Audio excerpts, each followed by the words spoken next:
Greetings, y'all, from inside the Dr. Pepper bottle. Cup, I almost called it. um, to say that this night was awesome for me would be an understatement. This was the Hall of Fame night, and this is, with the exception of Mania itself, my favorite night of the year. And this weekend with NXT Mania Hall of Fame is my favorite weekend of the year. I do have a rule that says no more than 3 blogs dropped on you in a day, but everybody that knows me has been around long enough to know and understands Mania weekend, I throw that out the window because I threw reviews for everything at you. And with that said, we're gonna get started with a review of the 2016 Hall of Fame. Now, when I first saw the Hall of Fame class come together, I took a look at it, and 2 things stuck out to me. Number one,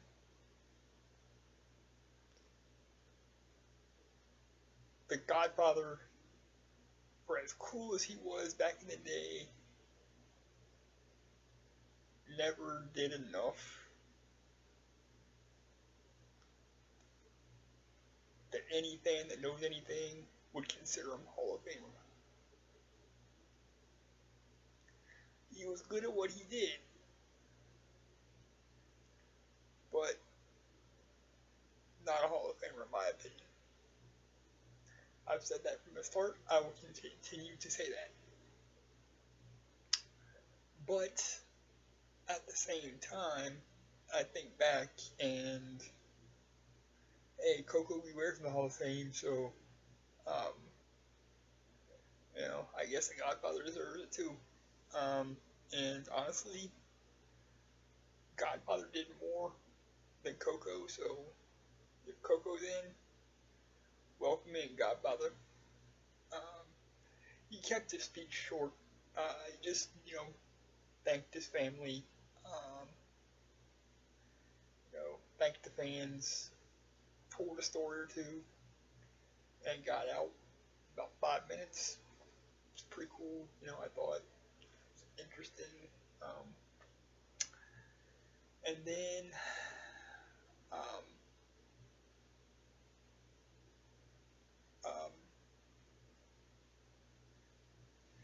Jackie was next. Jacqueline, she more than earned her spot. She's done more in this business than most fans have even forgotten about. So, can't really say anything because she kind of paved the way for kick-ass chicks when it wasn't really cool. So congratulations to her. Again, hers was kind of short. Stan Hansen's, man, I love Stan Hansen. I love the stories that he told. And for me, it is the Hall of Fame. So, don't put time limits on these guys. Let them go for as long as they want. And,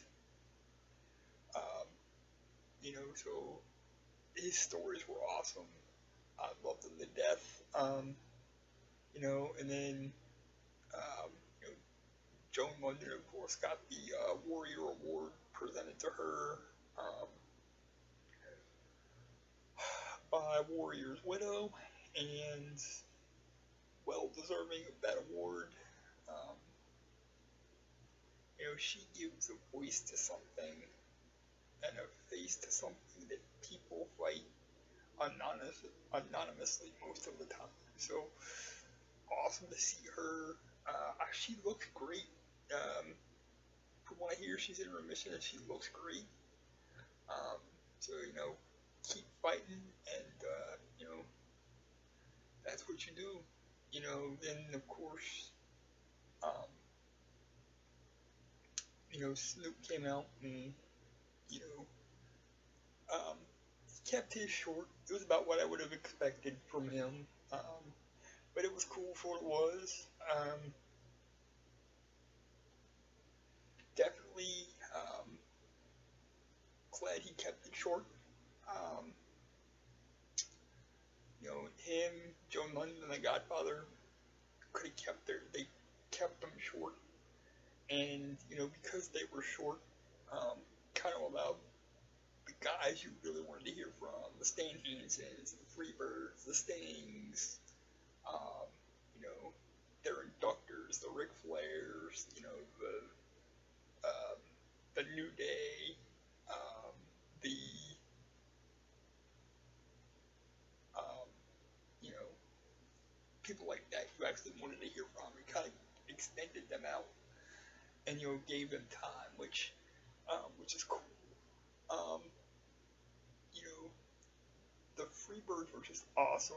Um, and getting back to the things that I was talking about before about how things people not deserving. When I first heard about the Freebirds going into the Hall of Fame, and I heard that it was going to be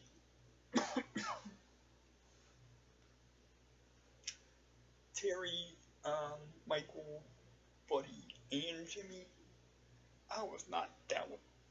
I was not down with that, as Triple H would say.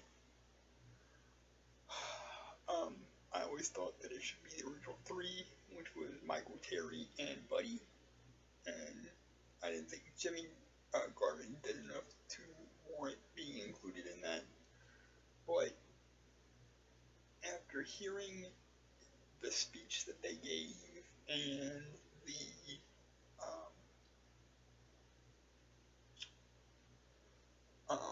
and the some behind the scenes stories that from you know Buddy, Michael, Terry, Jimmy, all of those, I kind of changed my mind on that.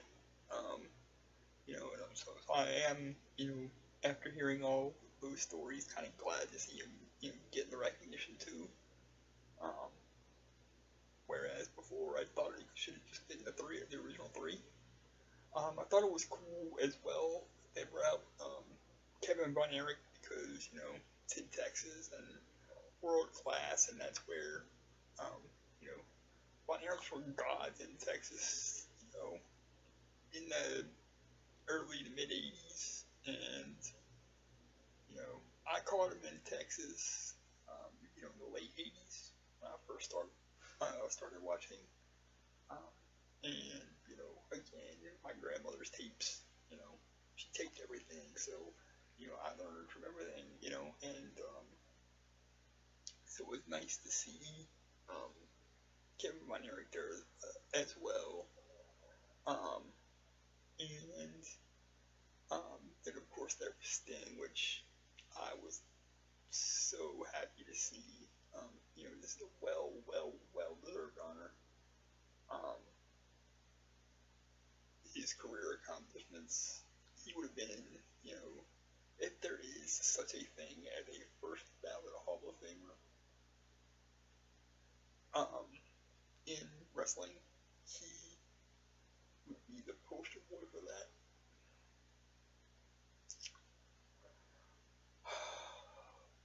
But I was also a little bit sad because he took the time at the end of his speech to announce his retirement. Um, due to the wear and tear on his body, and then the neck injury that he suffered in the ring with Rollins, I think, was just his his body's way of telling him it's time to go.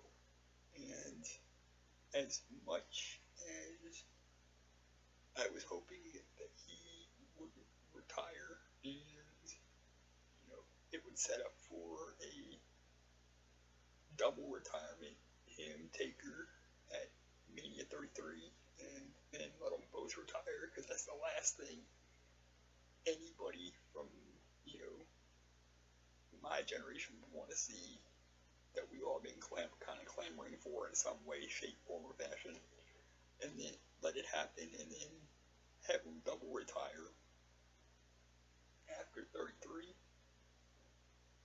And, it would have been cool to kind of have, if it would have went down like that, to kind of have them induct each other, have Sting induct Taker, and Taker induct Sting. That would have been cool, but, it is what it is, and, I was glad to see, it was Ric Flair that did Sting's induction, because Flair made him when he didn't have to. In the end, so I just want to take a minute and say, thank you to Sting, because my wrestling people know this, but everybody that doesn't watch wrestling doesn't know this. Sting is my idol. Always has been, always will be. I talked ad nauseum about the first match I ever saw was him and Flair in a 45-minute draw at the first Clash of Champions. And if you've got the network, go back and watch that first Clash of Champions, because that was great stuff. Matter of fact, the Clash of Champions every Clash of Champions from about 88 till early 94 were pretty awesome. Then from mid-94 till they ended them in 97, it kind of went downhill, but from 88 to like early 94, they were awesome. So go back and watch those Clash of the Champions in those clashes on the network if you can. And just thank you, Sting, for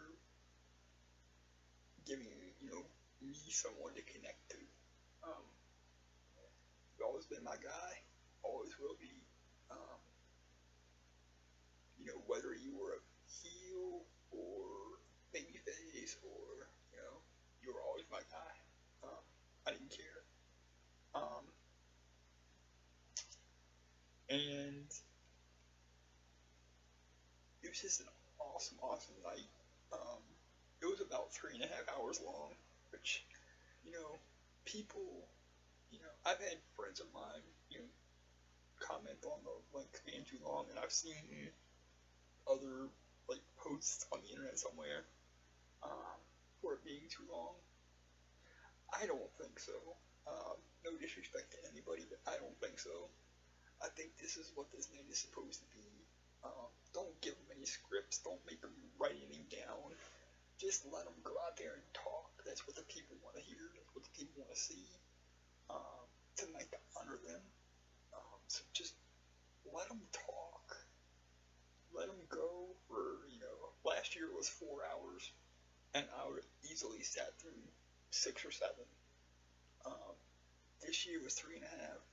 I would easily sat through, 4.5 or 5. Sure. Just to hear old time stories and stuff.